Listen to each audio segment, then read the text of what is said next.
Hi, I'm Tara Carruth. I work in the County Executive Office, and I am staff to the Countywide Continuum of Care, which is a HUD program. I thankfully do not work for HUD, but do administer their funding. So we have about $1.8 million in HUD funding and Continuum of Care funding that comes into this county.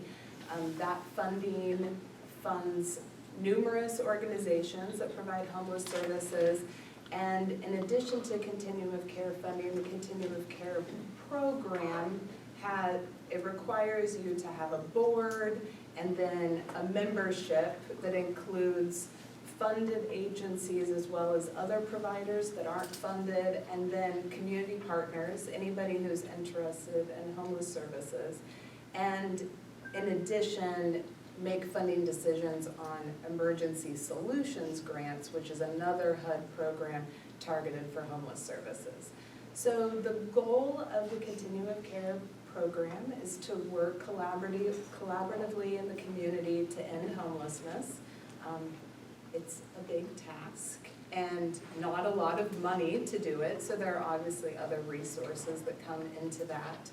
And then to the focus a lot of times gets focused on HUD's priorities. So what are the national priorities, what are the national best practices, which is often not a one-size-fits-all approach and really challenging at times to do that mix between local priorities and the national priorities.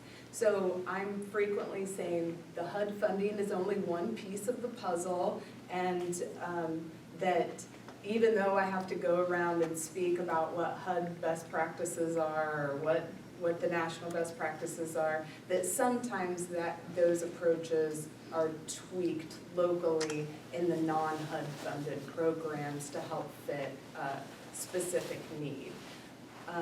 The Continuum of Care funding funds permanent supportive housing, which focuses on the chronically homeless population, which are people that have a disability and have been homeless for a year or longer, or have had multiple episodes over the course of several years.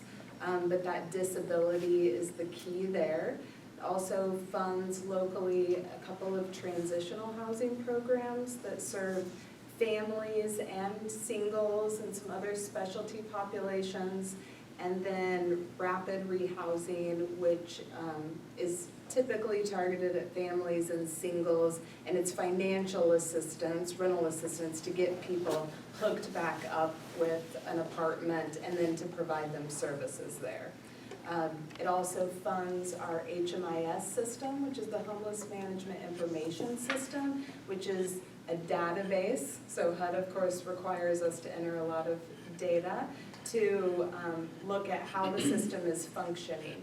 So some of what we are doing with the Continuum of Care is trying to coordinate services around the county, get all of the providers to work together so that we don't have families or individuals in crisis that have to go from agency and say, sorry, we can't help you today, and then to the next one, and then to the next one, so that they can show up at one place, get connected, and that agency will get them connected to the place that suits them the best. That's, HUD is calling it coordinated entry, so we're working on that locally. Some of what we also have to do for HUD's an unfunded mandate is to do coordinated entry and to prioritize resources for the most vulnerable populations.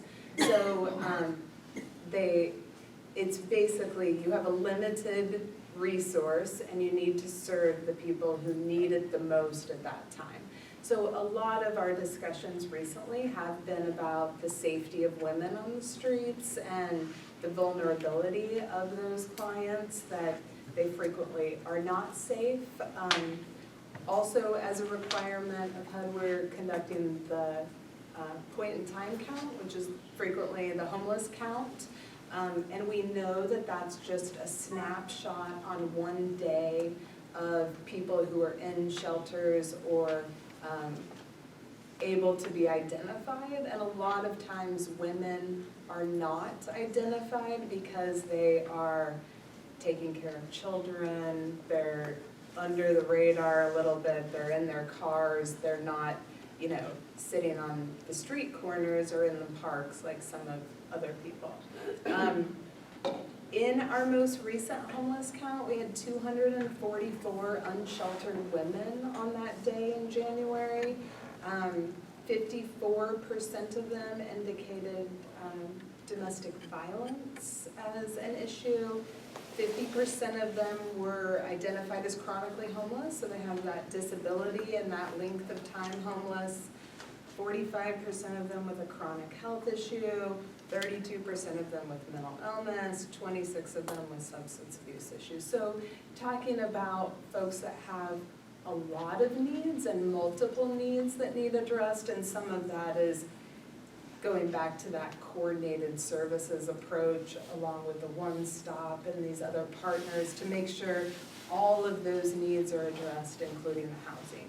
And yes, I will, the housing issue is challenging. We are hearing our rapid rehousing providers are having a lot of challenges getting people into units. Landlords are requiring 2.5 to 3 times they're requiring that the tenant have 2 to 3 times the income of what the rent is. So those on a fixed income or working a wage, even with a subsidy, sometimes aren't able to get into those units. Challenges with getting our Section 8 and VASH vouchers used.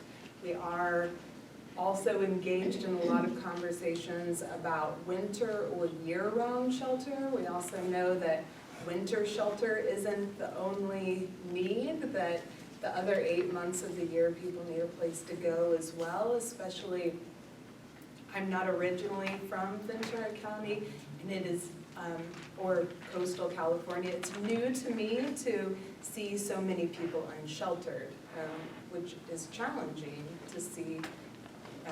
They say, you know, your life expectancy is greatly shortened by living outdoors.